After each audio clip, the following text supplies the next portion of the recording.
Gospod Avsenik, zdaj sva pa na Gojstvu. na eni točki, ki vam veliko v življenju pomeni, a ne? Jaz mislim, da ne pretiravam, če rečem, da je lepšega na našem planetu, ne na svet, na planet.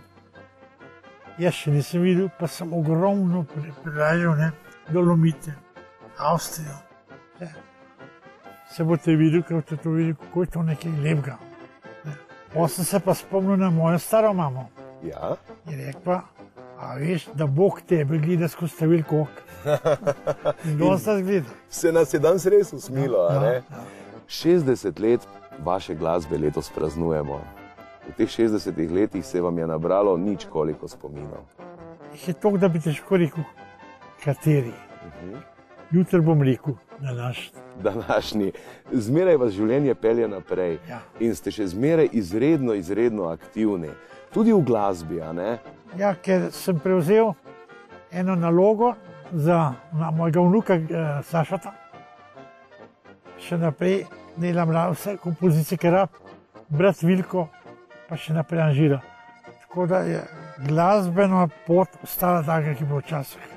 Sašo vam je naredil eno veliko veselje v zadnjih letih. Sašo nam je veselje pa presenečenje. Pa presenečenje, ne? V tem času, ker mladina, hvala Bogu, da ima svojo glasbo. Ampak Sašo gleda, tudi ki ga vidim, ki vežba, posluša, motive jemne. In me je presenetil, odus tam ima pa lepe uspehe doma, v tujini. Katera je pa vam izmed vseh vaših, to je nehvaležno vprašanje, Ja. vem, boste rekli, Smiljan, ne sprašuj, bedarija, ne? Ne, zakaj? Ampak ena je verjetno tista, ki vam je najbolj pri srcu. Je to kakšna vaša ali kakšna iz zakladnice, še iz otroštva, iz družine Avsenik? Meni se bi si kar zlagal, dajva reči, polka na Golici. Na Golici. Ker je še zmeraj prva na svet, instrumentalno. Tako?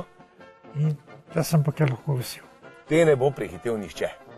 Morebiti se bo enkrat eden najdu, ne.